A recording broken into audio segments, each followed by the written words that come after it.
ದೇಶ ಕಂಡ ಅತಿ ಚಿಕ್ಕ ವಯಸ್ಸಿನ ಪ್ರಧಾನಮಂತ್ರಿ. ಯಂಗ್ ಇಂಡಿಯಾ ಅಂತ ಹೇಳ್ತಾ ಇದ್ರು. ಯಂಗ್ ಇಂಡಿಯಾ ಅಂತ ಯಾವಾಗ ಹೇಳಿದ್ರಂದ್ರೆ ರಾಜೀವ್ ಗಾಂಧಿ ಅವರು ಪ್ರಧಾನ ಮಂತ್ರಿಗಳಾದಾಗ ಅವರ ಆಲೋಚನೆಗಳು, ಅವರಿಗೆ ಬಂದಂತ ಕಾಂಗ್ರೆಸ್ ಪಕ್ಷದ ಬಗ್ಗೆ ಆಲೋಚನೆಗಳು ಯಾವಾಗ್ಲೂ ಅವ್ರನ್ನ ಕಾಂಗ್ರೆಸ್ ಪಕ್ಷದಲ್ಲಿರುವಂತ ಯಂಗರ್ ಜನರೇಷನ್ಸ್ ನ ಮುಂದೆ ತರಬೇಕು ಅನ್ನುವಂತ ಒಂದು ಉದ್ದೇಶ ಅವರಿಗೆ ಜಾಸ್ತಿ ಇತ್ತು.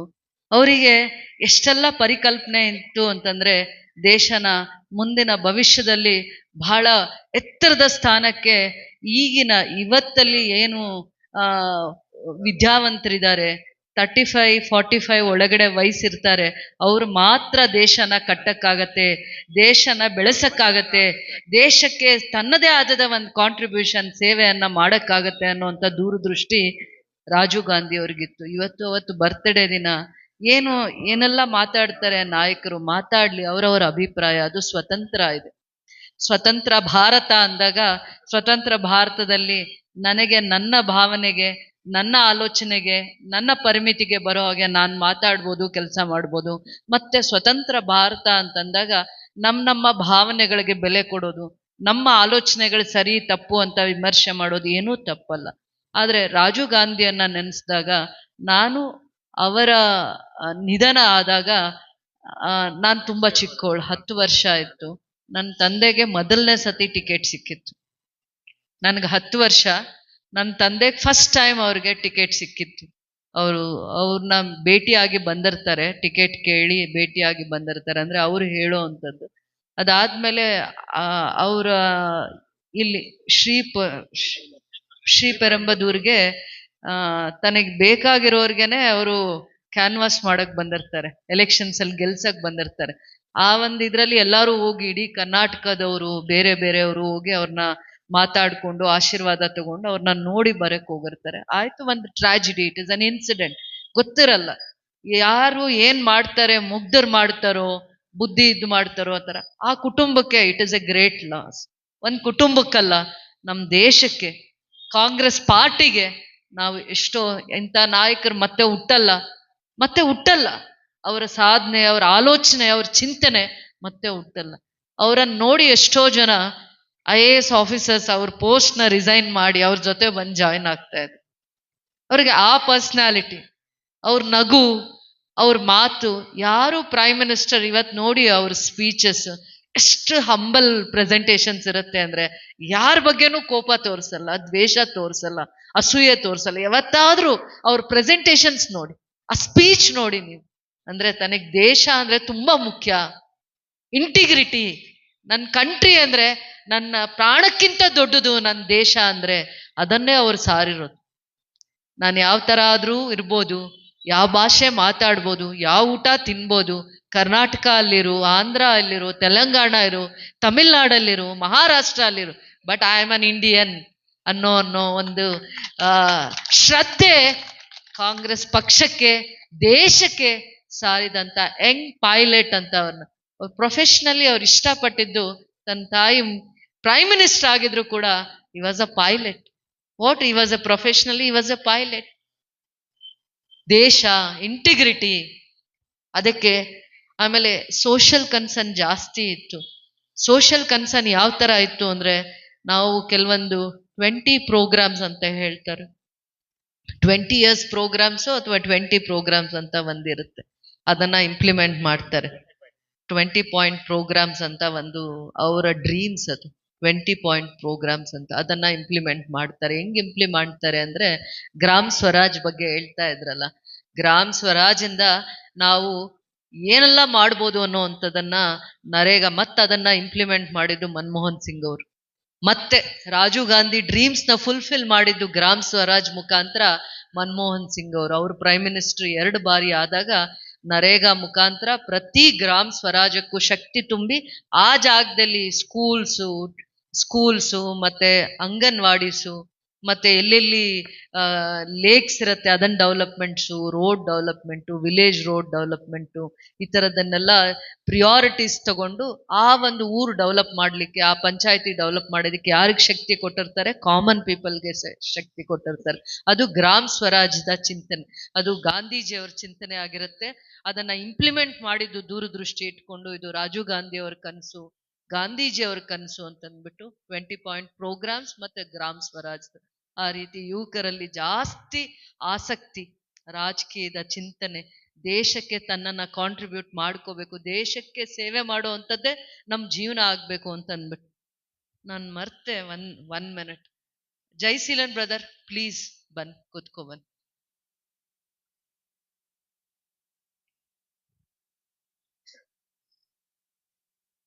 ಶ್ರೀನಿವಾಸ್ ಅಲ್ಲಿ ಇವರಿದಾರ, ಏಕಾಂಬರಂ ಇದಾನ, ಆಟೋ ಅಸೋಸಿಯೇಷನ್ ಬನ್ನಿ. ನೀವು ಜನಗಳ ಬಗ್ಗೆ ಕಳಕಳಿಯಿಂದ ಪ್ರತಿದಿನ ನನ್ನ ಮನೆ ಆಫೀಸ್ ಬಾಗ್ಲಿಗೆ ಬರ್ತೀರಾ ನನ್ನ ನೋಡ್ಕೊಂಡು. ಆಟೋ ಅಸೋಸಿಯೇಷನ್ಗೆ ಅವ್ರಿಗೆ ತೊಂದರೆ ಇದೆ, ಇಂಥ ಸಂದರ್ಭದಲ್ಲಿ ಇಲ್ಲಿ ಕುತ್ಕೋಬೇಕಲ್ಲ, ಅವ್ರ ಧ್ವನಿ ಆಗ್ಬೇಕಲ್ಲ. ಬನ್ನಿ ಇಲ್ಲಿ ಕುತ್ಕೋ ಬನ್ನಿ. ರಾಜೀವ್ ಗಾಂಧಿ ಅವರ ಚಿಂತನೆಗಳ ಒಂದು ಎಳೆಯಷ್ಟು ನಾವು ಮೈಗೂಡಿಸ್ಕೊಂಡ್ರು ದೇಶನೇನು ಉದ್ಧಾರ ಮಾಡಿಲ್ಲ ಅಂದ್ರೂ ಪರವಾಗಿಲ್ಲ. ನಾವಿರೋ ಜಾಗನ ಶುದ್ಧ ಮಾಡಿಕೊಂಡು ಏನಾಗತ್ತೆ, ನಮ್ಮ ಅರ್ಹತೆ ಯೋಗ್ಯತೆ ಮೀರಿ ಕೆಲಸ ಮಾಡಿದ್ರೆ ಅಷ್ಟೇ ಸಾಕು. ಖಂಡಿತ ಪ್ರತಿಯೊಬ್ಬರಿಗೂ ನೋವಿರುತ್ತೆ. ಅದು ನಿಸ್ವಾರ್ಥವಾಗಿ ಯಾರು ಕೆಲಸ ಮಾಡ್ತಾರೆ ಅವ್ರಿಗೆ ಮೊದಲನೇದಾಗಿ ಕೋಪ ಬರುತ್ತೆ. ಆ ಕೋಪ ತಪ್ಪು ಸರಿ ಅಂತ ಮಾತಾಡೋ ವೇದಿಕೆ ಇದಾಗಬಾರ್ದು. ಪ್ರತಿಯೊಬ್ಬರು ಯಾರು ನಿಸ್ವಾರ್ಥತೆಯಿಂದ ಸೇವೆ ಮಾಡಿರ್ತಾರೆ, ಪಕ್ಷದ ಮುಂದೆನೂ ಕೂತಿದ್ದಾರೆ, ಮುಂದೆಯಲ್ಲೂ ಕೂತಿದ್ದಾರೆ, ಜೊತೆಯಲ್ಲೂ ಕೂತಿದ್ದಾರೆ, ಮುಂದೆನೂ ಕೂತಿದ್ದಾರೆ. ನಿಸ್ವಾರ್ಥದಿಂದ ಪಕ್ಷ ಗೆಲ್ಬೇಕು ಅಂತ ಓಟ್ ಹಾಕಿರ್ತಾರೆ, ದೇವ್ರಿಗೆ ಪ್ರಾರ್ಥನೆ ಮಾಡಿ, ಮಸೀದಿಯಲ್ಲಿ ಪ್ರಾರ್ಥನೆ ಮಾಡಿ, ದೇವಸ್ಥಾನದಲ್ಲಿ ಪ್ರಾರ್ಥನೆ. ಅವರಿಗೆ ನಾವು ಯಾವ ರೀತಿ ಕೃತಜ್ಞತೆ ತೋರಿಸೋದು? ಪಕ್ಷ ಕಟ್ಟಿರೋರ್ದು ಒಂದು ನೋವು, ಪಕ್ಷ ಗೆಲ್ಬೇಕು ಅಂತ ಪೂಜೆ ಮಾಡಿ, ದೇವ್ರಿಗೆ ಪ್ರಾರ್ಥನೆ ಮಾಡಿ, ಮಸೀದಿಗೆ ಹೋಗಿ ಮುಕ್ಕೊಂಡು ನಮ್ಮ ದೇಶ ಶಾಂತವಾಗಿರ್ಲಿ, ಭ್ರಾತೃತ್ವ, ನನಗ್ ನೋವಾದಾಗ ಅವ್ರಿರ್ಲಿ, ಅವ್ರಿಗೆ ನೋವಾದಾಗ ನಾನು ಜೊತೆಯಲ್ಲಿ ನಿಲ್ತೀನಿ ಅನ್ನೋ ಅಂತ ಭಾವನೆಗಳಿಗೆ ಬೆಲೆ ಕೊಟ್ಟಿದ್ದು ರಾಜೀವ್ ಗಾಂಧಿಯವರು. ಅವ್ರಿಗೆ ಮೂರೇ ಚಿಂತನೆ ಇತ್ತು. ಇವತ್ತು IT ಕಂಪನೀಸ್ ಇಷ್ಟು ಚೆನ್ನಾಗಿ ಬ್ಯಾಂಗ್ಳೂರಲ್ಲಿ ಕರ್ನಾಟಕಲ್ಲಿ ಎಮರ್ಜ್ ಆಗ್ಬೇಕಂದ್ರೆ ಈ was the father of all that. ಅವ್ರು ಮಾತ್ರನೇ ಇಂಥ ಇನಿಷಿಯೇಟಿವ್ಸ್ ತಗೊಂಡಿದ್ದು. ಪ್ರತಿಯೊಂದು ಮನೆಯಲ್ಲೂ ಮೊಬೈಲ್ ಇದೆ, ಮನೆಯಲ್ಲ ಒಬ್ಬೊಬ್ಬರಿಗೂ. ದೇಶದಲ್ಲಿ ಎಷ್ಟು ಜನಸಂಖ್ಯೆ ಇದೆ ಅಷ್ಟು ಜನಸಂಖ್ಯೆ ಮೊಬೈಲ್ ಇವತ್ತೇನಾದ್ರೂ ಕಂಡಿಡಿದು ಆ ಕಂಡಿಡ್ದಿರೋ ಅಂತ ಕಂಪನೀಸ್ನ ಮ್ಯಾನುಫ್ಯಾಕ್ಚರ್ ಮಾಡಿ, ಆ ಮ್ಯಾನುಫ್ಯಾಕ್ಚರರ್ಸ್ ಇವತ್ತು ಪ್ರತಿಯೊಬ್ಬರಿಗೂ, ಅಮ್ಮಂಗೆ ಸಪ್ರೇಟ್ ಮೊಬೈಲ್ ಇದೆ, ಅಪ್ಪಂಗೆ ಸಪ್ರೇಟ್ ಮೊಬೈಲ್ ಇದೆ, ಮಕ್ಕಳಿಗೆ ಸಪ್ರೇಟ್ ಮೊಬೈಲ್ ಇದೆ. ಓದೋದು ಡಿಜಿಟಲೈಸೇಷನ್ ಆಗಿದೆ, ಓದೋದಕ್ಕೂ ಒಂದು ಆ್ಯಪ್ ಬಂದ್ಬಿಟ್ಟಿದೆ, ಎಕ್ಸಾಮ್ ಬರೆಯೋದಕ್ಕೂ ಅದೇ ಬಂದಿದೆ, OMR ಶೀಟ್ಸ್ನ ಕರೆಕ್ಷನ್ಸ್ ಮಾಡೋದು ಅದೇ ಬಂದಿದೆ. ಅಂದ್ರೆ ಇವತ್ತು ಏನು ಟೆಕ್ನಾಲಜಿ ಇದೆ, ಆ ಟೆಕ್ನಾಲಜಿನ ಯಾರಾದ್ರೂ ತಂದಿದ್ರೆ ಅದು ರಾಜೀವ್ ಗಾಂಧಿ ಅವರು. ಅವ್ರಿಗೆ ಆ ಥರ ದೂರದೃಷ್ಟಿ ಚಿಂತನೆ, ಮುಂದೆ 20 ವರ್ಷಗಳ ಸಾಧನೆ ಏನಿರುತ್ತೆ, ಟೆಕ್ನಾಲಜಿ ಎಷ್ಟು ಮುಂದಕ್ಕಿರುತ್ತೆ ಅಂತದ್ದು. ಅದಾದ್ಮೇಲೆ ಸಿಡಾಕ್ ಅನ್ನೋ ಕಂಪನಿಗೆ ಅವರು ಕರೆದು ಕೇಳ್ತಾರೆ, ನಮ್ಮ ದೇಶ ಇಂಡಿಪೆಂಡೆಂಟ್ ಆಗಿ, ಸೈಂಟಿಫಿಕ್ ಆಗಿ ಇಂಡಿಪೆಂಡೆಂಟ್ ಆಗಿ, ಟೆಕ್ನಾಲಜಿಕಲಿ ಸರ್ವೈವ್ ಆಗ್ಬೇಕಂದ್ರೆ ನಾವ್ ಏನ್ ಮಾಡ್ಬೇಕು ಅಂತಂದ್ಬಿಟ್ಟು. ಅವ್ರು ಪ್ರೈಮ್ ಮಿನಿಸ್ಟರ್ ಇದ್ದಾಗ ಆ ಸಿಡಾಕ್ ಕಂಪನಿ ಬರುತ್ತೆ. ನೀವು ಏನು ಹೊರ ರಾಜ್ಯದಲ್ಲಿ ನೀವು ಏನಿವತ್ತು ಇದನ್ನ ತಗೋಬೇಕು ಅಂತಿದ್ದೀರಾ, ಆರ್ಮ್ಡ್ ಫೋರ್ಸಸ್ನ ನೀವು ಪರ್ಚೇಸ್ ಮಾಡ್ಬೇಕಂತಿದೆ, ಅದನ್ನ ನಮ್ಗೆ 3 years ಟೈಮ್ ಕೊಟ್ರೆ 3 years ಅಲ್ಲಿ ನಾವು ಅದನ್ನ ದೇಶಕ್ಕೆ ಕಾಂಟ್ರಿಬ್ಯೂಟ್ ಮಾಡ್ತೀವಿ, ನಮ್ಮ ಸೈಂಟಿಸ್ಟ್ ಕಾಂಟ್ರಿಬ್ಯೂಟ್ ಮಾಡ್ತೀವಿ ಅಂತ ಹೇಳ್ತಾರೆ. 3 years ಅವ್ರಿಗೆ ಟೈಮ್ ಕೊಡ್ತಾರೆ, ಆ ರಿಸೋರ್ಸಸ್ ಕೂಡ ಕೊಡ್ತಾರೆ. ಆ ಥರ ಮ್ಯಾನ್ ಪವರ್ನ, ಮ್ಯಾನ್ ಎನರ್ಜಿನ, ಮನುಷ್ಯನಲ್ಲಿರುವಂಥ ಜ್ಞಾನನ, ತಿಳುವಳಿಕೆನ ಆ ರೀತಿಗೆ ರಾಜೀವ್ ಗಾಂಧಿ ಅವರು ಉಪಯೋಗಿಸ್ಕೊತಾ ಇದ್ರು. ಅವ್ರು ಮುಂದೆ 20 ವರ್ಷಗಳ ಕಾಲ ನಮ್ಮ ಜೊತೆಯಲ್ಲಿದ್ದಾಗ ದೇಶ ಬೇರೆ ಯಾವುದೇ ವಿಶ್ವದಲ್ಲಿ ಇಂಡಿಯಾನ ಅಷ್ಟು ಎತ್ತರದ ಸ್ಥಾನಕ್ಕೆ ತಗೊಂಡೋಗುವಂಥ ಶಕ್ತಿ, ಚೈತನ್ಯ ಅವರಲ್ಲಿತ್ತು.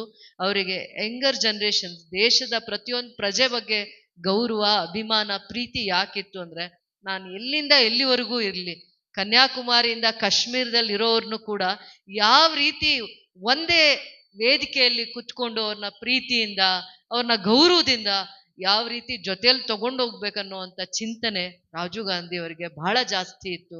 ಅವ್ರನ್ನ ಎಲ್ಲರೂ ಇಷ್ಟಪಡ್ತಾ ಇದ್ರು. ಯಾವುದೇ ಒಂದು ವೇದಿಕೆಯಲ್ಲೂ ಒಬ್ಬರ ಮನಸ್ಸನ್ನ ಗಾಯ ಮಾಡುವಂಗೆ ಮಾತಾಡಿಲ್ಲ, ಯಾರನ್ನೂ ಹಿಂಸೆ ಮಾಡಿ ಮಾತಾಡಿಲ್ಲ. ಯಾವತ್ತು ಪ್ರೀತಿಯಿಂದ, ಇಂಟಿಗ್ರಿಟಿಯಿಂದ, ದೇಶಭಕ್ತಿಯಿಂದ, ದೇಶಕ್ಕೆ ನಾವು ಬದುಕಿರೋದೇ ಏನಕ್ಕಾದ್ರೂ ಸಾಧನೆ ಮಾಡೋದಕ್ಕೋಸ್ಕರ ಅನ್ನೋಂಥ ಚಿಂತನೆ, ಆಲೋಚನೆಗಳಿಂದ ಅವರು ಬೆಳೆದಿರುವಂಥದ್ದು. Is a very principled man. ಯಾವಾಗ್ಲೂ ಹೇಳ್ತಾ ಇದ್ರು, ನನ್ನ ದೇಶದವ್ರು, ನನ್ನ ಬ್ರದರ್ಸ್ ಅಂಡ್ ಸಿಸ್ಟರ್ಸ್ ಅಂತ. ಯಾವತ್ತೂ ಅವ್ರ ಸ್ಪೀಚಲ್ಲಿ ಅಡ್ರೆಸ್ ಮಾಡ್ತಾ ಇದ್ದಿದೆ ಮೈ ಬ್ರದರ್ಸ್ ಅಂಡ್ ಸಿಸ್ಟರ್ಸ್ ಅಂತ. ಯಾವತ್ತಾದ್ರೂ ನೋಡಿ ಅವ್ರ ಸ್ಪೀಚಸ್ ನೋಡಿ, ತುಂಬಾ ಚೆನ್ನಾಗಿ. ನಾನು ಇವಾಗ ಪ್ರಿಯಾಂಕಾ ವಾರ್ದಾ ಸ್ಪೀಚಸ್ ಅನ್ನು ತುಂಬಾ ಇಂಪ್ರೆಸ್ ಆಗ್ತೇನೆ. ಎಷ್ಟು ಚೆನ್ನಾಗಿ ಯಾವ ವಿಚಾರ ನಾವು ಪ್ರೆಸೆಂಟ್ ಮಾಡಬೇಕು, ದೇಶಕ್ಕೆ ಏನ್ ಅವಶ್ಯಕತೆ ಇದೆ, ಇವತ್ತು ಇಲ್ಲಿಗೆ ಏನ್ ಅವಶ್ಯಕತೆ ಇದೆ, ಒಬ್ಬರಿಗೆ ಏನ್ ಪರಿಸ್ಥಿತಿಯಲ್ಲಿದ್ದಾರೆ, ಅವ್ರನ್ನ ಯಾವ ರೀತಿ ಅದರಿಂದ ಆಚೆ ತರೋದಕ್ಕೆ ದಾರಿ ಇದೆ ಅಂತದ್ರ ಬಗ್ಗೆ ಚಿಂತನೆ ಮಾಡ್ಬೇಕು. ಅವತ್ತೇ ನಾವು ನಾಯಕರಾಗ್ತಾರೆ. ನಾನೇನಾಗ್ಬೇಕು ಅಂದ್ರೆ ಅದು ತಪ್ಪು. ನನ್ನ ಮುಂದೆ ಇರೋರು, ನನ್ನ ಜೊತೆಯಲ್ಲಿರೋರು, ಮತ್ತೆ ನನ್ನ ಕ್ಷೇತ್ರದಲ್ಲಿ ಏನ್ ಅವಶ್ಯಕತೆ ಇದೆ, ಅದಕ್ಕೆ ಏನ್ ದಾರಿ ಇದೆ, ಯಾವ ವೇದಿಕೆಯಲ್ಲಿ ನಾನು ಮಾತಾಡ್ಬೇಕು ಅಂದಾಗ ಮಾತ್ರನೇ ನಾವು ಅವ್ರಿಗೆ ಗೌರವ ಕೊಟ್ಟಂಗೆ, ನಮ್ಮನ್ನ ನಂಬಿಕೆಯಿಂದ ಗೆಲ್ಸಿರೋರ್ಗೆ ನಾವು ಗೌರವ ಕೊಟ್ಟಂಗೆ. ಅದನ್ನ ಹೇಳ್ತಾ ಇದ್ರು. ನಮ್ಮ ಕ್ಷೇತ್ರದಲ್ಲಿ ಪೆನ್ಷನ್ಸ್ದು 14,000 ಪೆನ್ಷನ್ಸ್ ಡೌಟ್ಫುಲ್ ಕೇಸಸ್ ಆಗಿ ಡಿಕ್ಲೇರ್ ಮಾಡಿದ್ರು. 3-4 months ಇಂದ ಪೆನ್ಷನ್ಸ್ ನ ಸ್ಟಾಪ್ ಮಾಡಿದ್ರು. ಆ ಡೌಟ್ಫುಲ್ ಕೇಸಸ್ ನ 3 ಕಾರಣ ಹೇಳ್ತಾ ಇದ್ರು. ಒಂದು, BPL ಕಾರ್ಡ್ ಕೇಳ್ತಾ ಇದ್ರು, ಇನ್ಕಮ್ ಸರ್ಟಿಫಿಕೇಟ್ ಕೇಳ್ತಿದ್ರು. ಇನ್ಕಮ್ ಸರ್ಟಿಫಿಕೇಟ್ ಕೇಳಿದಾಗ 32,000 ಇನ್ಕಮ್ ಸರ್ಟಿಫಿಕೇಟ್ ತನ್ನಿ ಅಂತಿದ್ರು. 32,000 ಇನ್ಕಮ್ ಸರ್ಟಿಫಿಕೇಟ್ ತಗೊಳಕ್ಕೆ ಅವಕಾಶ ಆಗ್ತಿರ್ಲಿಲ್ಲ. ತುಂಬಾ ಕಾರಣಗಳಿಂದ 50,000, 80,000, ಮೋರ್ ದನ್ 1 lakh ಆ ಇನ್ಕಮ್ ಸರ್ಟಿಫಿಕೇಟ್ ಇರೋದೇ ಇತ್ತು. ಆದ್ರೆ ಅಂತದ್ರ ಬಗ್ಗೆ ಎಲ್ಲ ನಮ್ಮ KGF ಸಮಸ್ಯೆ ಎತ್ಕೊಂಡು ನಾನು ಸದನಕ್ಕೆ ಹೋದಾಗ ಇಡೀ ರಾಜ್ಯದ senior citizen, old age pension, widow pension, specially abled ಆ ಪೆನ್ಷನ್ಸ್ದು ಕೂಡ 1,20,000 ಅಂದ್ರೆ ಯಾರಿಗೆ BPL ಕಾರ್ಡ್ ಇರುತ್ತೆ ಅವ್ರದ್ದು ಮತ್ತೆ ಅವ್ರ ಹತ್ರ ದಾಖಲೆಗಳನ್ನ ಮರು ಸಂಗ್ರಹಣೆ ಮಾಡಿ ಅವ್ರದ್ದು ಪೆನ್ಷನ್ಸ್ನ ಮತ್ತೆ ಇದು ಮಾಡ್ಲಿಕ್ಕೆ, ರೆಗ್ಯುಲರೈಸ್ ಮಾಡ್ಲಿಕ್ಕೆ ಸರ್ಕಾರ ಆದೇಶ ಮಾಡಿದೆ ನಿನ್ನೆ ಅಂತ ನಾನು ಹೇಳಕ್ ಇಷ್ಟಪಡ್ತೀನಿ. ಸರ್ಕಾರಕ್ಕೂ ಧನ್ಯವಾದಗಳನ್ನ ಹೇಳ್ತೀನಿ. ಅದಾದ್ಮೇಲೆ ಉಪಮುಖ್ಯಮಂತ್ರಿಗಳು ಪರಮೇಶ್ವರ್ ಅವರಿಗೆ ಕಳಕಳಿಯಿಂದ, ಇಲ್ಲಿ ಕಾರ್ಮಿಕ ವರ್ಗದವರು ಜಾಸ್ತಿ ಇದ್ದಾರೆ, ಅವ್ರ ಮಕ್ಕಳು ದುಡಿಯುವಂತ ದುಡ್ಡು ಜೊತೆಗೆ ಇದು ಒಂದು ಓಲ್ಡ್ ಏಜ್ ಪೆನ್ಷನ್ ಅವ್ರಿಗೆ ಉಳ್ಕೋಬೇಕು ಅನ್ನುವಂಥ ದೂರದೃಷ್ಟಿನ ನಾನು ಪ್ರೊಟೆಸ್ಟ್ ನಡೀತಾ ಇರುತ್ತೆ, ನಾನು ಮಾತಾಡೋದು ಅವ್ರಿಗೆ ಕೇಳಿಸಲ್ಲ. ಬಟ್ ನಾನು ಎಲ್ಲ ಸ್ಟಾಟಿಸ್ಟಿಕ್ಸ್ ತಗೊಂಡೋಗಿ ಮತ್ತೆ ಆಮೇಲೆ ನಾನು ಹಠ ಮಾಡಿ ಹೇಳ್ತೀನಿ ಅವ್ರಿಗೆ, ಹಿಂಗೆಲ್ಲ ಇದೆ, ನೀವು ಮಾಡಬೇಕು. ಅದೆಲ್ಲ ಪರ್ಮನೆಂಟ್ ಸೋರ್ಸಸ್ ಎಲ್ಲ ಟೆಂಪರವರಿ ಜಾಬ್ಸ್ ಇರುತ್ತೆ.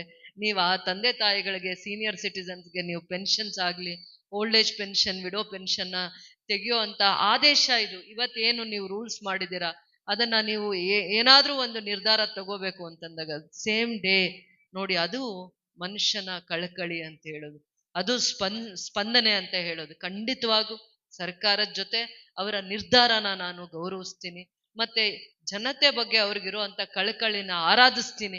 ಈ ತರ ತೊಂದರೆ ಆಗತ್ತೆ, ವಯಸ್ಸಾಗಿರೋರು ದುಡ್ಡು ತಿನ್ನಕ್ಕಾಗಲ್ಲ, ಅದಕ್ಕೆ ನಾವೇನ್ ಗೌರವ ಕೊಟ್ಟಿದೀವಿ ಅಂತ. ಆಮೇಲೆ ಇನ್ನೂ ಒಂದು ಸತ್ಯ ತಿಳ್ಕೊಳ್ಳಿ, ಸೆಂಟ್ರಲ್ ಗೌರ್ಮೆಂಟ್ ಇಂದ ಓಲ್ಡ್ ಏಜ್ ಪೆನ್ಷನ್ಸ್ಗೆ ಸ್ಟೇಟ್ ಕಾಂಟ್ರಿಬ್ಯೂಷನ್, ಸೆಂಟ್ರಲ್ ಕಾಂಟ್ರಿಬ್ಯೂಷನ್ ಅಂದ್ರೆ ಅವರು ಸೆಂಟ್ರಲ್ ಇಂದ 14,000 ಸೀನಿಯರ್ ಸಿಟಿಸನ್ಸ್ಗೆ ಪೆನ್ಷನ್ಸ್ ಕೊಡ್ತಾರೆ, 14 lakh.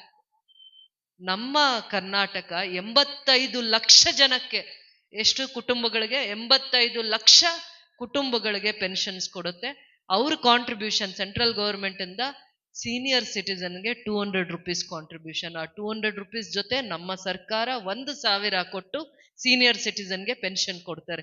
ಇದನ್ನೆಲ್ಲ ತಿಳ್ಕೊಳ್ಳೋ ಅಂಥದ್ದು ಬಹಳ ನಮ್ಮ ಜವಾಬ್ದಾರಿ ಇರುತ್ತೆ. ಪ್ರತಿದಿನ ಕಲಿಯೋದಿರುತ್ತೆ.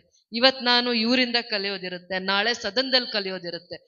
ಅರ್ಥ ಮಾಡ್ಕೋಬೇಕು, ಇದು ಸೆಂಟ್ರಲ್ಲು ಮತ್ತೆ ಸ್ಟೇಟ್ ಕಾಂಟ್ರಿಬ್ಯೂಷನ್. ಸೆಂಟ್ರಲ್ ಕಾಂಟ್ರಿಬ್ಯೂಷನ್ ನಮ್ಮ ಕರ್ನಾಟಕಕ್ಕೆ 14 ಲಕ್ಷ ಜನಸಂಖ್ಯೆಗೆ ಮಾತ್ರ ಪೆನ್ಷನ್ ಕೊಡ್ತಾರೆ, ಅವ್ರದ್ದು ಅದು ಗೈಡ್ಲೈನ್ಸ್ ಇರುತ್ತೆ. ಅದನ್ನ ಮೀರಿ ನಮ್ಮ ಸ್ಟೇಟ್ ಗೌರ್ಮೆಂಟು ಇನ್ ಮುಂದಕ್ಕೆ ಹತ್ತತ್ರ 1 ಕೋಟಿ ಜನಸಂಖ್ಯೆಗೆ ಹೇಗೆ BPL ಬೆನಿಫಿಟ್ ಸಿಗತ್ತೆ, ಇನ್ ಮುಂದಕ್ಕೆ ಯಾರಿಗೆ BPL ಕಾರ್ಡ್ ಇರುತ್ತೆ, ಬಿಲೋ ಪಾವರ್ಟಿ ಲೈನಲ್ಲಿ ಬರ್ತಾರೆ, ಅವರೆಲ್ಲ ಕುಟುಂಬಗಳಿಗೂ ಕೂಡ ಪೆನ್ಷನ್ ಸರ್ವಿಸಸ್ ಇರುತ್ತೆ. ಈ ಸರ್ಕಾರದ ಗ್ಯಾರಂಟಿ ಯೋಜನೆಗಳ ಜೊತೆಯಲ್ಲೂ ಕೂಡ ನಮ್ಮ ಕರ್ನಾಟಕ ಸರ್ಕಾರದ ಕಾಂಟ್ರಿಬ್ಯೂಷನ್ 1,000 rupees, ಒಬ್ಬರ ಪೆನ್ಷನ್ಗೆ 1,000 rupees ಕಾಂಟ್ರಿಬ್ಯೂಟ್ ಮಾಡ್ತಾರೆ. ಆಮೇಲೆ ಸ್ಪೆಷಲಿ ಏಬಲ್ಡ್ ಕೂಡ ಅವ್ರು 500 ರೂಪಾಯಿ ಕೊಡಲ್ಲ, ಬರೀ 300 ಕೊಡ್ತಾರೆ. 60% ಇರಲಿ, 50% ಇರಲಿ, ಇಂಥವನ್ನ ದಯಮಾಡಿ ತಿಳ್ಕೊಳ್ಳಿ. 300 rupees ಕೊಡ್ತಾರೆ. ಅದ್ರ ಜೊತೆ 1,200 rupees ನಮ್ಮ ಸರ್ಕಾರ ಸೇರಿಸಿ ಇಂಥ ಎಲ್ಲ ಯೋಜನೆಗಳನ್ನ, ಅರ್ಥಪೂರ್ಣವಾಗಿರೋ ಯೋಜನೆಗಳನ್ನ ಮಾಡಿ ಇವರ ರಕ್ಷಣೆಗೆ ನಿಂತಿದೆ. ಆದ್ರೂ KGF ಅಲ್ಲಿ ಯಾರು ಆತಂಕ ಪಡೋದು ಬೇಡ. ಖಂಡಿತ ಸಿಸ್ಟಮ್ ಇಂದ ಅದನ್ನ ಅಕ್ಸೆಪ್ಟ್ ಮಾಡಿದ್ರು ನಾವ್ ಇದಕ್ಕೊಂದು ಹೋಮ್ ವರ್ಕ್ ಮಾಡ್ತೀವಿ. ಏನಲ್ಲ, ನಿಮ್ಮಲ್ಲಿ ಒಂದು ಆಧಾರ್ ಕಾರ್ಡ್ ಮತ್ತೆ ಹಿಂದೆ ಪೆನ್ಷನ್ ತಗೊಂತಾ ಇರುವಂತ ಡೀಟೇಲ್ಸ್ ನ ತಗೊಂಡು ಗ್ರಾಮೀಣ ಭಾಗ ಇರ್ಬೋದು, ನಗರ ಭಾಗ ಇರ್ಬೋದು, ಎಲ್ಲಾ old age senior citizen pensions ನ ಸೆಟ್ರೇಟ್ ಮಾಡೋದಕ್ಕೆ ನಾವು ಮತ್ತೆ ಇನ್ನೂ ಒಂದು ಪ್ರಿನ್ಸಿಪಲ್ ಸೆಕ್ರೆಟರಿ ಹಂತದಲ್ಲಿ ಕುತ್ಕೊಂಡು ಅವ್ರಿಗೆ ಆದದ್ದು ಒಂದು ಮಾರ್ಗದರ್ಶನ, ಅಂದ್ರೆ ಪ್ರತಿ ತಾಲೂಕಾ ಮತ್ತೆ ಡಿಸ್ಟಿಕ್ ವೈಸ್ ಅವರಿಗೆ ಒಂದು ಗೈಡ್ಲೈನ್ಸ್ ಕೊಡಿಸ್ತೀವಿ. ಆದೇಶ ಆಗಿದೆ ಅವ್ರದ್ದು ಯಾವುದು ಪೆನ್ಷನ್ಸ್ ನ ತಡೆ ಹಿಡಿಬಾರ್ದು ಅಂತ. ಬಟ್ ಮಾಧ್ಯಮ ಸದಾ ಕಾಲ ಎಚ್ಚೆತ್ಕೊಂಡು ಅದನ್ನ ಹಂತ ಹಂತವಾಗಿ ಇಂಥ ಸಮಸ್ಯೆ ಇದೆ ಅನ್ನುವಂಥದ್ದನ್ನ ಬೆಳಕು ಚೆಲ್ತಾ ಬರ್ತಾ ಇದ್ದಿದ್ರಿಂದ ಇದೊಂದು ಸದನದಲ್ಲಿ ನನ್ಗೆ ಅವಕಾಶ ಆಯ್ತು. ಅವಕಾಶ ಆದ್ರೂ ಕೂಡ ನಾನು ಅದನ್ನ ಪ್ರೆಸೆಂಟ್ ಮಾಡುವಾಗ ತುಂಬಾ ಗೊಂದಲ ಆಯ್ತು, ಹೇಳಕ್ ಅವಕಾಶ ಆಗಿರ್ಲಿಲ್ಲ. ತದನಂತರ ನಾನು ಸಮಯ ತಗೊಂಡು ಅವ್ರಿಗೆ ಎಕ್ಸ್ಪ್ಲೇನ್ ಮಾಡಿದ್ರಿಂದ ಇದು ಒಂದು ಒಳ್ಳೆ ನಿರ್ಧಾರ. ರಾಜ್ಯ ಸರ್ಕಾರದ್ದು 90% ಕಾಂಟ್ರಿಬ್ಯೂಷನ್ ಇದೆ. 85 to 90% ರಾಜ್ಯ ಸರ್ಕಾರದ್ದು ಪೆನ್ಷನ್ಸ್ ಅಲ್ಲಿ ಕಾಂಟ್ರಿಬ್ಯೂಷನ್ ಇದೆ. ಅವರು 10 lakhs to 15 lakhs ಒಳಗಡೆ ಮಾತ್ರ ಕೇಂದ್ರ ಸರ್ಕಾರ ಕಾಂಟ್ರಿಬ್ಯೂಷನ್ ಇದೆ. ಮತ್ತೆ ರಿಮೈನಿಂಗ್ 85 lakh ಅಷ್ಟು ಫಲಾನುಭವಿಗಳಿಗೆ, ಅಂದ್ರೆ ಅಷ್ಟು ಕುಟುಂಬಗಳನ್ನ ಪೋಷಣೆ ಮಾಡ್ತಾ ಇರೋದು ರಾಜ್ಯ ಸರ್ಕಾರ. ಅಂದ್ರೆ ಪ್ರತಿ ತಿಂಗಳು ಇಂಥ ಕಾರ್ಯಕ್ರಮಗಳು ನಿಲ್ಬಾರ್ದು, ಅವರು ಮನೆಗೆ ಮುಟ್ಟುವಂತ ಕೆಲಸ ಆಗ್ಬೇಕು. ಇದನ್ನ ಬಹಳ ಜವಾಬ್ದಾರಿಯಿಂದ ಕಾರ್ಯಕರ್ತರು ಜವಾಬ್ದಾರಿ ವಹಿಸಿ ತಮ್ಮ ವಾರ್ಡ್ ಅಲ್ಲಿ ತಹಸೀಲ್ದಾರು ಮತ್ತೆ ವಿಲೇಜ್ ಅಕೌಂಟೆಂಟ್ ಮತ್ತೆ ಯಾವ ಟೀಮ್ ನಿಮ್ ಜೊತೆ ಬರ್ತಾ ಇದೆ ಹೋಗಿ ಹೋಮ್ ವರ್ಕ್ ಮಾಡಿ, ಒಂದ್ ಸೀನಿಯರ್ ಸಿಟಿಸನ್ಗೆ ಒಂದ್ ಸೇವೆ ಮಾಡಿ. ಒಂದೊತ್ತು ತಿಂಡಿ ತಿನ್ಬೇಡಿ, ಅವ್ರಿಗೋಸ್ಕರ ಹೋಗಿ ಸೇವೆ ಮಾಡಿ. ಅದು ಯೂತ್ ಕಾಂಗ್ರೆಸ್ ಆಗ್ಬೇಕು. ಯಾಕೆ ಯೂತ್ ಕಾಂಗ್ರೆಸ್ನ ನಾನು ಇಷ್ಟಪಡ್ತೀನಿ? ನಾನು ಯೂತ್ ಕಾಂಗ್ರೆಸ್ ಇಂದ ಆಚೆ ಬರೋವಾಗ ನಾನು ZPಗೆ ನಾವಿಬ್ರು ನಿಲ್ತೀವಿ, ನಾನು ಶಾಹಿದ್ದು ಇವತ್ತಿಬ್ರು ಒಂದೇ ವೇದಿಕೆಯಲ್ಲಿ ನಿಂತಿದ್ದೀವಿ. ಅದಕ್ಕೆ ನಾನು ಹೇಳ್ಬೇಕಾಗತ್ತೆ, ನಾನು ಯೂತ್ ಕಾಂಗ್ರೆಸ್, ಶಾಹಿದ್ ಕೂಡ ಯೂತ್ ಕಾಂಗ್ರೆಸ್. ನಾನು ಯೂತ್ ಕಾಂಗ್ರೆಸ್ ಅಲ್ಲಿ ಇದ್ದೀನಿ ಅಂತಂದಾಗ ಶಾಹಿದ್ ಡಿಸ್ಟ್ರಿಕ್ಟ್ ಪ್ರೆಸಿಡೆಂಟ್ ಆಗಿರ್ತಾರೆ. ನಾನೇನ್ ಡಿಸ್ಟ್ರಿಕ್ಟ್ ಪ್ರೆಸಿಡೆಂಟ್ಗೆ ಕಾಂಪಿಟೇಷನ್ ಅಲ್ಲಿ ಇಲ್ಲ, ಕಾಂಪಿಟೇಷನ್ ಇಂದ ಆಚೆ ಇದ್ದೆ ನಾನು. ಬಟ್ ನಾನು ಯೂತ್ ಕಾಂಗ್ರೆಸ್ ಇಂದಾನೆ ಗುರ್ತಿಸ್ಕೊಂಡು ಬಂದಿದ್ದು. ವುಮೆನ್ ವಿಂಗ್ ಅಲ್ಲಿ ನಾನು ಕಂಟೆಸ್ಟ್ ಮಾಡಿದ್ದೆ. ಬಟ್ ನಾನು ಅಷ್ಟು ಸೀರಿಯಸ್ ಇದು ಆಗಿರ್ಲಿಲ್ಲ, ಆಸ್ಪೆರೆಂಟ್ ಆಗಿರ್ಲಿಲ್ಲ ನಾನು. ಅದ್ರ ಜೊತೆಯಲ್ಲಿ ಅವರು ZPಗೆ ನಿಂತು ಗೆಲ್ತಾರೆ ಅವರು, ನಾನು ಸೋತೋಗ್ತೀನಿ. 100 votes ಅಲ್ಲಿ ನಾನು ZP ಅಲ್ಲಿ ಸೋತೋಗ್ತೀನಿ. ನಮಗೆ ಸೆಲ್ಫ್ ಐಡೆಂಟಿಟಿ ಬೇಕು ಅಂತ ನಾವು ಯೂತ್ ಕಾಂಗ್ರೆಸ್ಗೆ ಹೋಗ್ತಾ ಇದ್ದೀವಿ. ಇವತ್ತು ರಾಜೀವ್ ಗಾಂಧಿಯ ಆಲೋಚನೆಗಳನ್ನ, ಚಿಂತನೆಗಳನ್ನ ಇಡೀ ರಾಜ್ಯದಲ್ಲಿ ನಮ್ಮ ಮುಖ್ಯಮಂತ್ರಿಗಳು ದೂರದೃಷ್ಟಿ ಇಟ್ಕೊಂಡು ಅವರಿಗೆ ಒಂದು ಹೊಸ ಚೈತನ್ಯ ತುಂಬಬೇಕು ಅಂತಂದ್ಬಿಟ್ಟು ಭಾರತ್ ಜೋಡೋ ಅನ್ನೋ ಒಂದು ಟೀಮ್ನ ಆರ್ಗನೈಸ್ ಮಾಡ್ತಾ ಇದ್ದಾರೆ.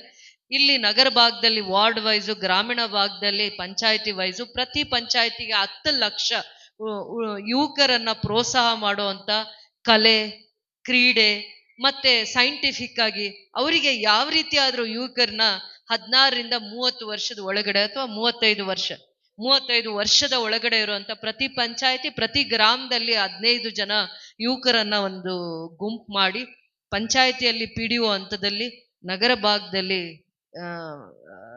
ನಗರಸಭೆ ಕಮಿಷನರು ಅವ್ರ ಹಂತದಲ್ಲಿ ಆ ಯುವಕರಿಗೆ ಬರುವಂತ ದಿನಗಳಲ್ಲಿ ಅವರಿಗೆ ಬೇರೆ ಆಲೋಚನೆ ಬರದೇ ಇರೋಂಗೆ ಬರುವಂತದ್ದು ಉದ್ಯೋಗ, ಸ್ಕಿಲ್ ಡೆವಲಪ್ಮೆಂಟ್. ಅಂದ್ರೆ ಅವನು ITA ಓದಿರ್ಲಿ, ಡಿಗ್ರಿ ಓದಿರ್ಲಿ, ಎನಿ ಗ್ರಾಜುಯೇಟ್ ಆಗಿರ್ಲಿ, ಅವನ್ಗೆ ಅನುಕೂಲ ಆಗುವಂಗೆ ಪ್ರತಿ 5ರಿಂದ 8 ಸಾವಿರ ಪಾಪ್ಯುಲೇಷನ್ ಇರುವಂತ ಜಾಗದಲ್ಲಿ 15ರಿಂದ 25 ಜನ ಸಂಘ ಮಾಡಿ ಅವರಿಗೆ ಅದು ಉಪಯೋಗ ಆಗ್ಬೇಕು. ಆ ಸಂಘಕ್ಕೆ ಒಂದು 350 to 400 ಗುಂಪುಗೆ 10 ಲಕ್ಷನ ಇಟ್ಟಿರ್ತಾರೆ. ಅವ್ರು ಅದನ್ನ ಏನಕ್ಕಾದ್ರು ಕಲೆ, ಸ್ಪೋರ್ಟ್ಸ್ ಅಥವಾ ನೆಕ್ಸ್ಟ್ ಏನದು ಎಂಪ್ಲಾಯ್ಮೆಂಟ್ ಎಕ್ಸ್ಚೇಂಜ್ದು ಒಂದು ಇದನ್ನ ಮಾಡ್ತಾ ಇದ್ದಾರೆ. ಅವ್ರು ಅದಕ್ಕೆ ಆ ಒಂದು ಇದಕ್ಕೆ ಉಪಯೋಗ ಮಾಡ್ಕೊಳ್ಬೋದು ಅಂತ ಒಂದು ದೂರದೃಷ್ಟಿ ಇದೆ. ಅದಕ್ಕೆ ನೀವೆಲ್ಲ ಆಸಕ್ತಿ ಇರುವಂತ ಯುವಕರು ಎನ್ರೋಲ್ ಮಾಡ್ಬೇಕು. 16 years ಎಬೋ 35 years ಒಳಗಡೆ, 35 years ಮಿನಿಮಮ್ ಒಳಗಡೆ ಇರಬೇಕು. ಅವರಿಗೆ ಇದು ಒಂದು ಸ್ಕೀಮ್ ಮಾಡಿದ್ದಾರೆ, ಭಾರತ್ ಜೋಡೋ ಅಂತ. ಅಂದ್ರೆ ಇಡೀ ದೇಶದಲ್ಲಿ ನಾವು ಒಂದೇ ಅನ್ನುವಂಥದ್ದು ಒಂದು. ಮತ್ತೆ ನಿಮ್ಮನ್ನ ಎಂಪ್ಲಾಯ್ಮೆಂಟ್ ಎಕ್ಸ್ಚೇಂಜ್ ಅಲ್ಲಿ ITA ಮಾಡಿದೀರಾ, ಡಿಪ್ಲೊಮಾ ಮಾಡಿದಿರೋ, ಏನೇ ಮಾಡಿದ್ರು ಕೂಡ ನಿಮಗೆ ಯಾವುದೇ ಕಂಪನಿಯಲ್ಲಿ ನಿಮಗೆ ಟ್ರೈನಿಂಗ್ ತಗೊಳ್ಳೋದ್ರಿಂದ ಯಾವ ಕೆಲ್ಸಕ್ಕೆ ನೀವು ಅರ್ಹರಿದ್ದೀರಾ ಅನ್ನೋಂಥದಕ್ಕೆ ಈ ತರ ಒಂದು ಮಲ್ಟಿಪಲ್ ಇದಕ್ಕೆ ಯೂಸ್ ಆಗೋ ತರ ನಿಮಗೆ ಜಾಸ್ತಿ ನಿಮ್ಮಲ್ಲಿ ಪ್ರತಿಭೆ ಇದ್ದು ಆ ಪ್ರತಿಭೆಗೆ ಪ್ರೋತ್ಸಾಹ ಇಲ್ಲ, ಪ್ರತಿಭೆ ಇಲ್ಲ, ನಾನು ಸ್ಪೋರ್ಟ್ಸ್ ಅಲ್ಲಿ ಆಸಕ್ತಿ ಇದ್ದೀನಿ ಅದಕ್ಕೆ ಸಪೋರ್ಟ್ ಮಾಡ್ತಾರೆ. ಇಲ್ಲ, ನನ್ಗೆ ಸ್ಪೋರ್ಟ್ಸು ಪ್ರತಿಭೆಗಿಂತ ನನ್ಗೆ ಉದ್ಯೋಗದ ಬಗ್ಗೆ ಜಾಸ್ತಿ ಆಸಕ್ತಿ ಇದೆ, ಅದಕ್ಕೆ ಒಂದು ಟ್ರೈನಿಂಗ್ ಪ್ರೋಗ್ರಾಮ್ ಬೇಕು. ಆ 10 lakhsನ ಆ 5000 ಪಾಪ್ಯುಲೇಷನ್ ಇರೋ ಏರಿಯಾ ಅಲ್ಲಿ ಅದಕ್ಕೆ ಉಪಯೋಗ ಮಾಡ್ತಾರೆ. ಇಂಥದ್ದು ಒಂದು 1,000 ಕೋಟಿ ಅನುದಾನನ ಯೂತ್ಸ್ಗೆ ನಾಳೆ ಎನ್ಕರೇಜ್ ಮಾಡಬೇಕು. ಅವರಿಗೆ ಎಲ್ಲೆಲ್ಲಿ ಅವಕಾಶಗಳು ಸಿಗತ್ತೆ ಆ ಜಾಗದಲ್ಲಿ ಅವರಿಗೆ ಆ ಪ್ರತಿಭಾವಂತ ಯುವಕರು ಅದನ್ನು ಉಪಯೋಗ ಮಾಡ್ಕೋಬೇಕು ಅಂತ ದೂರದೃಷ್ಟಿ ಇಟ್ಟಿದ್ದಾರೆ. ಅವರಿಗೋಸ್ಕರ 1,000 ಕೋಟಿ ಅನುದಾನನ ರಿಸರ್ವ್ ಮಾಡಿದ್ದಾರೆ ನಮ್ಮ ಮುಖ್ಯಮಂತ್ರಿಗಳು. ರಾಜೀವ್ ಗಾಂಧಿಯ ದೃಷ್ಟಿಕೋನನ ಅರ್ಥ ಮಾಡಿಕೊಂಡು ಆ ದೃಷ್ಟಿಕೋನದಲ್ಲಿ ಕೆಲಸ ಮಾಡ್ತಾ ಇದ್ದಾರೆ ಅಂತ ಹೇಳಕ್ ಇಷ್ಟಪಡ್ತೀನಿ. ಆಂಡರ್ಸನ್ ಪೇಟ್ ಮಾರ್ಕೆಟ್ ಆಗಿರ್ಬೋದು, ಬಸ್ ಸ್ಟ್ಯಾಂಡ್ ಆಗಿರ್ಬೋದು, ಈ ರೀತಿ ಮುಂದಕ್ಕಿರಲ್ಲ. ಇದಕ್ಕೆ ನಾವು ರಾಬರ್ಸನ್ ಪೇಟ್ ಮಾರ್ಕೆಟ್ಗಿಂತ ಬಸ್ ಸ್ಟ್ಯಾಂಡ್ಗಿಂತ ಇನ್ನೂ ಇದನ್ನ ತುಂಬಾ ಚೆನ್ನಾಗಿ ಮಾರ್ಕೆಟ್ನ ಡೆವಲಪ್ ಮಾಡ್ತೀನಿ, ಸೇಫ್ಟಿ ಮೆಜರ್ಸ್ ಕೊಡ್ತೀನಿ. ಮತ್ತೆ ಇಲ್ಲಿ ಯಾವ್ಯಾವ ಬಸ್ಸಸ್ ಬರುತ್ತೆ ಕುಪ್ಪಮಿಂದ ಅದನ್ನ ಇಲ್ಲಿ ಸ್ಟಾಪ್ ಮಾಡ್ಲಿಕ್ಕೆ ಏನೇನು ಇನ್ಫ್ರಾಸ್ಟ್ರಕ್ಚರ್ ಮಾಡ್ಬೇಕು ಅದನ್ನ ಖಂಡಿತ ಮಾಡ್ತೀನಿ. ಖಂಡಿತ ಪ್ರತಿದಿನ ನಾವು ಕಲಿಯೋದಿರುತ್ತೆ. ಕಲ್ತಿದೀವಿ ಅಂದಾಗ ನಾವು ನಮ್ಮನ್ನ ಕರೆಕ್ಷನ್ಸ್ ಮಾಡ್ಕೊಳ್ಳಲ್ಲ. ನಾವು ಕಲಿಬೇಕು ಅನ್ಕೊಂಡಾಗ ಖಂಡಿತ ನಾನು ಕರೆಕ್ಷನ್ಸ್ ಮಾಡ್ಕೊಳ್ಳೋಕೆ ನನ್ನ ಮನಸ್ಸು ಬಗ್ಗುತ್ತೆ ಅಂತ ಹೇಳ್ತಾ, ಸೀನಿಯರ್ಸ್ ಏನೇ ಹೇಳಲಿ ಅವ್ರು ನೋವದು. 20 ವರ್ಷದ ಹಿಂದೆ ಪಾರ್ಟಿ ಕಟ್ಟಿದ್ದೀನಿ, 30 years ಹಿಂದೆ ಪಾರ್ಟಿ ಕಟ್ಟಿ, ಆ ನೋವಿಗೆ ಗೌರವ ಕೊಡ್ತೀನಿ, ಬೇರೆ ಎಲ್ಲ ನೋವಿಗೆ ಧ್ವನಿ ಕೊಡಲ್ಲ. ನೀವು ಪಾರ್ಟಿ ಕಟ್ಟಿದ್ದೀನಿ, ಪಾರ್ಟಿಗೆ ನಾನು ಅಸೆಟ್ ಆಗಿದೆ, ಪಾರ್ಟಿನ ನಾನು ಆರ್ಗನೈಸ್ ಮಾಡಿದ್ದೀನಿ, ಅದಕ್ಕೆ ನಾನು ಶಕ್ತಿ ಆಗ್ತಿದ್ದೀನಿ. ಬೇರೆ ಕೋಪಕ್ಕೆಲ್ಲ ನಾನು ಬಲಿನೂ ಆಗಲ್ಲ, ಇನ್ನೇನು ಹೇಳಕ್ ಇಷ್ಟಪಡಲ್ಲ ಅಂತ ಹೇಳ್ತಾ, ಎಲ್ಲರೂ ನನಗೆ ಮುಖ್ಯನೇ. ಕೋಪ ಮಾತಾಡಿದ್ರು ಕೂಡ ನಾನು ಅವ್ರನ್ನ ಇಷ್ಟಪಡ್ತೀನಿ. ಯಾಕೆಂದ್ರೆ ಅವ್ರು ನನ್ನ ಪಾರ್ಟಿ ಅವರು. It is my duty to protect him, it is my duty to respect him. ಅದಕ್ಕೆ ನಾನು ಎಲ್ಲರನ್ನೂ ಗೌರವಿಸ್ತೀನಿ, ಎಲ್ರೂ ಇಷ್ಟಪಡ್ತೀನಿ, ನಂಗೆ ಎಲ್ರೂ ಬೇಕು. ಅದೇ ಕಾಂಗ್ರೆಸ್ ಪಾರ್ಟಿ, ನಂಗೆ ಎಲ್ರೂ ಬೇಕು. ಯಾವತ್ವರೆಗೂ ನೀವು ಕಾಂಗ್ರೆಸ್ ಕಾರ್ಯಕರ್ತರಿಗೆ ಗೌರವಿಸ್ತೀರಾ, ಅಭಿಮಾನಿಸ್ತೀರಾ, ಅವತ್ವರೆಗೂ ನಾನು ನಿಮ್ಮನ್ನ ಯಾವತ್ತು ಪ್ರೊಟೆಕ್ಟ್ ಮಾಡೋದು ನನ್ನ ಬೇಸಿಕ್ ರೆಸ್ಪಾನ್ಸಿಬಿಲಿಟೀಸ್ ಆಗುತ್ತೆ. ಪ್ರತಿ ಕಾರ್ಯಕರ್ತನ ಪ್ರೊಟೆಕ್ಟ್ ಮಾಡೋ ಅಂತವಳು ನಾನು ಆಗ್ಬೇಕು. ನೀವು ಪ್ರೀತಿಸ್ಬೇಕು ಕಾಂಗ್ರೆಸ್ ಪಕ್ಷನ, ಕಾಂಗ್ರೆಸ್ ಪಕ್ಷದ ಕಾರ್ಯಕರ್ತನ ನೀವು ಪ್ರೀತಿಸ್ಬೇಕು, ಇಷ್ಟಪಡ್ಬೇಕು, ಕೋಪ ಮಾಡ್ಕೋಬಾರ್ದು ಅಂತ ಹೇಳ್ತಾ, ನಾವೆಲ್ಲ ಒಂದೇ ಕಾಂಗ್ರೆಸ್ ಪಾರ್ಟಿಯವರು. ಒಬ್ಬರು ಅವ್ರವ್ರ ಭಾವನೆಗಳನ್ನ ಬೇರೆ ರೀತಿ ಹೇಳ್ತಾರೆ, ನಾವ್ ಅದನ್ನ ಜೊತೆಲಿ ತಗೊಂಡು ಹೋಗ್ಬೇಕು ಅಂತ ಹೇಳ್ತಾ, ಶಾಹಿದ್ ಮತ್ತೆ ಅವ್ರ ತಂದೆ ತಾಯಿಗೆ ಒಂದ್ ಮಾತು ಹೇಳ್ಬೇಕು. ಇದು ಒಂದು ಸಾಧನೆ. ನಾನು ಯಾಕೆ ಶಾಹಿದ್ ಮಾಡ್ಬೇಕು ಅಂತ ಆಸೆ ಪಟ್ಟೆ ಅಂದ್ರೆ, ಶಾಹಿದ್ ಮೂಲತಃ ಇಲ್ಲಿಂದ ಬಂದಿದ್ದಾರೆ, ಆಂಧ್ರಸನ್ ಪೇಟಿಂದ. ಅವ್ರದ್ದೊಂದು ಕಾಂಟ್ರಿಬ್ಯೂಷನ್ ಇರ್ಬೇಕು. ಶಾಹಿದ್ ಆದ್ಮೇಲೆ ಶಾಹಿದೇ ಇದನ್ ಮಾಡಿದ್ದು ಅಂತ 50 years ಅವ್ರ ಮಕ್ಕಳು ಹೇಳ್ಬೇಕು, ನನ್ನ ಅಪ್ಪ ಮಾಡಿದ್ದಿಲ್ಲಿ ಸ್ಟ್ಯಾಚ್ಯೂ ಅಂತ ಅಂದ್ಬಿಟ್ಟು. ನನಗೆ ಯಾವಾಗ್ಲೂ ಆ ಥರ ಆಸೆ, ನಂದೊಂದು ಹೆಜ್ಜೆ ಗುರ್ತಿಲ್ಲಿ ಇರ್ಬೇಕು ಅಂತ ಅಂದ್ಬಿಟ್ಟು. ನಾನು ಯೂತ್ ಕಾಂಗ್ರೆಸ್ ಇಂದ ಬಂದಿದ್ದೀನಿ ಶಾಹಿದ್. ಬಟ್ ನಾನು ಹೇಳ್ತೀನಿ ಶಾಹಿದ್ಗೆ, 5 ಲಕ್ಷ ಅಲ್ಲ 10 ಲಕ್ಷ ಗ್ರಾಂಟ್ ಆಗ್ಲಿ ನಾನು ಕೊಡ್ತೀನಿ, ನಾನು ಗ್ರಾಂಟ್ ಕೊಡ್ತೀನಿ, ನೀನ್ ಮಾಡು ಅಂತ. ನಾನು 4 years ಇಂದ ಹೇಳ್ತಾ ಇದ್ದೆ, ಆದ್ರೆ ಅವಾಗ ಮನಸ್ಸು ಬರ್ಲಿಲ್ಲ. ಶಾಹಿದ್ ನೀನೇ ಮಾಡ್ಬೇಕು, ನಾನು ಯಾವ ಕಾಂಟ್ರಾಕ್ಟರ್ಸ್ ಹತ್ರ ಕೆಲಸ ಮಾಡ್ಸಕ್ ಇಷ್ಟ ಇಲ್ಲ, ನಾವು ಕಾಂಗ್ರೆಸ್ ಅವರು, ನಾವು ಮಾಡ್ಬೇಕು ಅಂತ ಪದೇ ಪದೇ ಹೇಳ್ತಾ ಇದ್ದೆ. ಅದಕ್ಕೊಂದು ಕಮಿಟಿ ಮಾಡ್ಲಿಲ್ಲ ಅಂತ ಹೇಳ್ತಾ ಇದ್ರು. ಇನ್ ಮುಂದೆ ಏನಾದ್ರು ಇದ್ರೆ ಅದಕ್ಕೆ ಕಮಿಟಿ ಮಾಡ್ತೀನಿ, ಕಮಿಟಿ ಮುಖಾಂತರ ಮಾಡ್ತೀನಿ. ಬಟ್ ನಾನ್ ಪರ್ಸನಲ್ ಆಗಿ ಶಾಹಿದ್ಗೆ ಹೇಳ್ದೆ, ನನ್ನ ಗ್ರಾಂಟ್ ಕೊಡ್ತೀನಿ, MLA ಗ್ರಾಂಟ್ ಕೊಡ್ತೀನಿ, ನೀನ್ ಖಂಡಿತ ಅದ್ ಎಷ್ಟಾದ್ರೂ ಮಾಡ್ಬೇಕು ನೀನು ಅಂತ ನಾನು ಶಾಹಿದ್ಗೆ ಪ್ರತಿ ಸತಿ ತಿಂಡಿ ಕರೆದಾಗೆಲ್ಲ ಹೇಳ್ತಾ ಇದ್ದೆ, ನಾವು ಯೂತ್ ಕಾಂಗ್ರೆಸ್ ಇಂದ ಬಂದಿರೋದು, ನಾವು ಮಾಡ್ಬೇಕು ರಾಜೀವ್ ಗಾಂಧಿ ಸ್ಟ್ಯಾಚ್ಯೂ, ಬೇರೆ ಯಾರಿಗೂ ಹೇಳ್ಬಾರ್ದು ಅಂತ. ಆಮೇಲೆ ನಾನು ಒಲ್ಲಲ್ ಬ್ರದರ್ಗೆ ಹೇಳಿದ್ದೆ, ಎಲ್ಲೂ KGF ಅಲ್ಲಿ ಬ್ರಾನ್ಸ್ ಸ್ಟ್ಯಾಚ್ಯೂ ಇಲ್ಲ. ದ ಫಸ್ಟ್ ಟೈಮ್ ನಮ್ದೊಂದು ನಿಮ್ದು ಹೆಜ್ಜೆ ಗುರ್ತಿರ್ಬೇಕು. ಯಾರ್ಯಾರು ಪ್ರೆಸಿಡೆಂಟ್ ಆಗಿದ್ದಾರೆ ನಗರಸಭೆಗೆ, ಅವ್ರದೇ ಆದದೊಂದು ಕಾಂಟ್ರಿಬ್ಯೂಷನ್ ಇರಬೇಕು. ಇದೇ ಮಾಡ್ಬೇಕು. ನೀವು ಮೀಟಿಂಗ್ ಅಲ್ಲಿ ಯಾರು ಏನೇ ಗಲಾಟೆ ಮಾಡಿದ್ರು ನಿಮ್ದು ಅಂತ ಒಂದು ಕಾಂಟ್ರಿಬ್ಯೂಷನ್ ಇರಬೇಕು, ಅನುದಾನ ಇಡ್ಬೇಕು ಅದಕ್ಕೆ. ಅವಾಗ 5 ಲಕ್ಷ ಆಯ್ತು, 8 ಲಕ್ಷ ಆಯ್ತು, 9 ಲಕ್ಷ ಆಯ್ತು, ಎಷ್ಟಾದ್ರೂ ಇಡಬೇಕು ಅಂತ ನಾನು ಹೇಳ್ತೀನಿ. ಅಂತವೇ ಪ್ರಿಯಾರಿಟೀಸೇ ಚರ್ಚೆ ಆಗ್ಬೇಕು ನಗರಸಭೆಯಲ್ಲಿ. ನೀವು ವಾಪಸ್ ಬಂದ್ಮೇಲೆ ಜನ ನಿಮ್ಮನ್ನ ತಿಳ್ಕೋಬೇಕು. ನೀವು ಜನ ನಗ್ಸಿ ಮಾತಾಡಿ ಕೋಪ ತೋರಿಸಿ, ಆದ್ರೆ ಕೆಲ್ಸ ಇರ್ಬೇಕು ಅಂತ ಹೇಳ್ದೆ. ಮಾಡ್ತಾ ಇದ್ರು ಸ್ವಲ್ಪ. ಎಲ್ಲಾರು ಅಷ್ಟೇ, ಯಾರ್ಯಾರಿಗೆ ಇಂದಿರಾ ಗಾಂಧಿ ಅವ್ರು ಇರ್ಬೋದು, ಯಾರ್ಯಾರು ನನ್ನ ಅವಧಿಯಲ್ಲಿ ರಮೇಶ್ ಜೈನ್ ಆಗಿರ್ಬೋದು, ನಾನು ಯಾವುದೇ ಕೆಲ್ಸನ ನಾನು ಆ ಸ್ಥಾನದಲ್ಲಿ ಕೂರಿಸಿ ನೋಡಿದಾಗ ಶ್ರದ್ಧೆ ಇದೆ. ಕೆಲವೊಂದು ಅವ್ರಿಗೆ ಆದದ್ದು ಅನ್ಸುತ್ತೆ, ನಾನು ಇದು ಮಾಡ್ಬೇಕು ಮಾಡಿದ್ದಾರೆ, ಆದ್ರೆ ನಾನು ಆ ಸ್ಥಾನದಲ್ಲಿ ಕೂರಿಸಿದಾಗ ನಾನ್ ತಲೆ ಬಗ್ಸುವಂತ ಕೆಲಸ ಯಾರೂ ಮಾಡಿಲ್ಲ ಅನ್ನೋಂಥದ್ದು ಹೇಳ್ತೀನಿ. ಇವರು ಅಷ್ಟೇ, ನಾನು KDA ಚೇರ್ಮನ್ ಆಗ್ಬೇಕು ಅಂತ ಹೇಳಿದಾರೆ. ನಾನು ರೋಡಲ್ಲಿ ಇದ್ದೆ, ನಾನು ಒಂದಿನ ನಮಗ್ ಪಾರ್ಟಿ ಆಫೀಸ್ ಇರಲ್ಲ, ನಾನು KDA ಚೇರ್ಮನ್ ಆಗ್ಬೇಕು, ನೀನ್ ಇನ್ನೊಂದ್ಸತಿ KGF ಬರೋ ಅಷ್ಟ್ರಲ್ಲಿ ಅಂತ ಹೇಳಿದ್ರು ನನ್ಗೆ. ಆಮೇಲೆ ನಾನು ಇನ್ನೊಂದ್ಸತಿ KGF ಕಾಲಿಡೋ ಅಷ್ಟ್ರಲ್ಲಿ ಇವ್ರು KDA ಚೇರ್ಮನ್ ಆಗಿದ್ರು. ಹೇಳಿ ಬ್ರದರ್, ನಾನ್ ನೆಕ್ಸ್ಟ್ KGF ಕಾಲು ಇಟ್ಟು ಬರ್ಬೇಕಾದಾಗ ಇವ್ರು ಚೇರ್ಮನ್ ಆಗಿರ್ಬೇಕು ಅಂದ್ರು. ನಾನು ಅಲ್ಲಿ ಹೋಗಿರ್ತೀನಿ ಅವಾಗ. ಅವರು ಒಬ್ರು ಯೂತ್ ಕಾಂಗ್ರೆಸ್ ಇಂದ ಮಿನಿಸ್ಟರ್ ಆಗಿರ್ತಾರೆ. ಯಾರವರು? ಬ್ಯಾಂಗ್ಳೂರ್ ಅವರು ವಿನಯ್ ಕುಮಾರ್ ಸೊರ್ಕೆ ಆಗಿರ್ತಾರೆ. ದ ಡೇ ನಾನು ನನ್ನ ಲೆಟ್ರೆಡ್ ಅಲ್ಲಿ ನಾನು ತಗೊಂಡು ಹೋದಾಗ ಅದ ಇಮಿಡಿಯೇಟ್ ಆಗಿ 3 days ಅಲ್ಲಿ ಈ ಜಾಗಕ್ಕೆ ಹೋಗಿ ಮೇಡಮ್, ನೀವು ಈ ಜಾಗಕ್ಕೆ ಹೋಗಿ ಅಂತ ಅವರು ಯೂತ್ ಕಾಂಗ್ರೆಸ್ ಇಂದ ಬಂದಿರ್ತಾರೆ. ಅವ್ರು ಮಾಡ್ತಾರೆ. ವಿನಯ್ ಕುಮಾರ್ ಸೊರ್ಕೆ ಅವ್ರು ನಮ್ KGFಗೂ ವಿಸಿಟ್ ಮಾಡ್ತಾರೆ ನನ್ಗೆ ಅಧಿಕಾರ ಇಲ್ಲದೆ ಇದ್ದಾಗ. ಅದು ಪಕ್ಷ. That is our contribution. ಹೇಳಿದ್ರು, ಅವರು ಫೈಟ್ ಮಾಡಿದ್ರು. ನೀನ್ ಮಿನಿಸ್ಟರ್ ಮಗಳಿರ್ಬೋದು, KH ಮುನಿಯಪ್ಪ ಅವ್ರ ಮಗಳಿರ್ಬೋದು, ಆದ್ರೆ ನೀನ್ KGF ಅಲ್ಲಿ ನೀನ್ ಏನಾದ್ರು ವಾರ್ಡ್ಗೆ ಪಾರ್ಟಿ ಕೆಲಸ ಎತ್ಕೊಂಡು ಹೋಗ್ಬೇಕಂದ್ರೆ ನಾನು ಇಲ್ಲಿ ಏನ್ ಪೋಸ್ಟ್ ಅಲ್ಲಿ ಇರ್ಬೇಕು. ಆಯ್ತು ಅಂತ ಇರ್ಲಿ, ನನ್ಗೆ ಖುಷಿನೇ. ಅವ್ರ ಲೀಡರ್ಶಿಪ್ ನ ರೆಸ್ಪೆಕ್ಟ್ ಮಾಡ್ಬೇಕು ಅಂತ ಹೇಳ್ತಿದ್ರು. ಆಯ್ತು ಅಂತ ಹೇಳಿದೀನಿ. ಅದು ಮಳೆನೇ ಸಾಕ್ಷಿ ಮಳೆನೇ ಅಂತ ಹೇಳ್ತಾ, ಎಲ್ಲ ಕಾಂಗ್ರೆಸ್ ಪಕ್ಷದಿಂದ ನಮ್ಮ ಪಕ್ಷ ಇವತ್ತು ಈ ಮಟ್ಟಕ್ಕೆ ಬಂದಿದೆ. ಪ್ರತಿಯೊಬ್ಬರ ಕಾಂಟ್ರಿಬ್ಯೂಷನ್ ಇದೆ ಅಂತ ಹೇಳ್ತಾ, ನಾನು ಶಾಹಿದ್ ತಂದೆ ತಾಯಿಗೂ ಕೂಡ, ನೀವು ಇನ್ಸ್ಟಿಟ್ಯೂಷನ್ಸ್ ನ ನಡೆಸ್ತಾ ಇದ್ರಿ, ನಿಮ್ ಮಗನ್ನ ಪಕ್ಷಕ್ಕೆ ಸೇವೆ ಮಾಡೋದಕ್ಕೆ ಕೊಟ್ಟಿದ್ದೀರಾ. ಒಳ್ಳೆ ರೀತಿ ಬಹಳ ವಿಚಾರಗಳನ್ನ ತಿದ್ದುಕೊಂಡು ತುಂಬಾ ಮೆಚುರಿಟಿಯಿಂದ ಕಾಂಗ್ರೆಸ್ ಪಕ್ಷನ ಯಾವ ರೀತಿ ಸಂಘಟನೆ ಮಾಡ್ಬೇಕು ಅನ್ನೋ ಕಾಂಗ್ರೆಸ್ ಐಡಿಯಾಲಜಿಸ್ ಮೇಲೆ, ಪ್ರಿನ್ಸಿಪಲ್ಸ್ ಮೇಲೆ ಕಾಂಗ್ರೆಸ್ ಪಕ್ಷ ಕಟ್ತಾ ಇದ್ದಾರೆ ಅನ್ನೋವಂಥದ್ದು ಖುಷಿ ಇದೆ. ಬರುವಂತ ದಿನಗಳಲ್ಲಿ ನೀವೇನ್ ಯೋಚನೆ ಮಾಡ್ತಾ ಇದ್ದೀರಾ, ಪಕ್ಷ ಏನ್ ಯೋಚನೆ ಮಾಡ್ತಾ ಇದೆ, ಇಲ್ಲಿ ಸ್ಥಳೀಯರು ಏನ್ ಯೋಚನೆ ಮಾಡ್ತಾ ಇದ್ದಾರೆ, ಅದರ ಮೀರಿ ನಾವು ಖಂಡಿತ ಕೆಲಸ ಮಾಡ್ತೀವಿ, ಒಟ್ಟಿಗೆ ಕೆಲಸ ಮಾಡ್ತೀವಿ.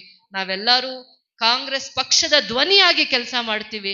ನಿಮ್ಗೆ ಸೇಫ್ಟಿ ಮೆಜರ್ಸ್, ಪ್ರೊಟೆಕ್ಷನ್, ಡೆವಲಪ್ಮೆಂಟ್, ಮತ್ತೆ ನೀವು ಎಲ್ಲಾ ರೀತಿ ಏನೇನು ನಿಮ್ಗೆ 20 ವರ್ಷಗಳಿಂದ ಇದೆಲ್ಲ ಸಮಸ್ಯೆಗಳು ಅನಿಸ್ತಾ ಇತ್ತು, ಅದು ನಮ್ಮ ಸಮಸ್ಯೆಗಳಾಗಿ ನಿಮಗ್ ಧ್ವನಿಯಾಗಿ ನಿಂತ್ಕೊಂತೀವಿ ಅಂತ ಹೇಳ್ತಾ, ಜೈ ಹಿಂದ್, ಜೈ ಭಾರತ್ ಮಾತೆ.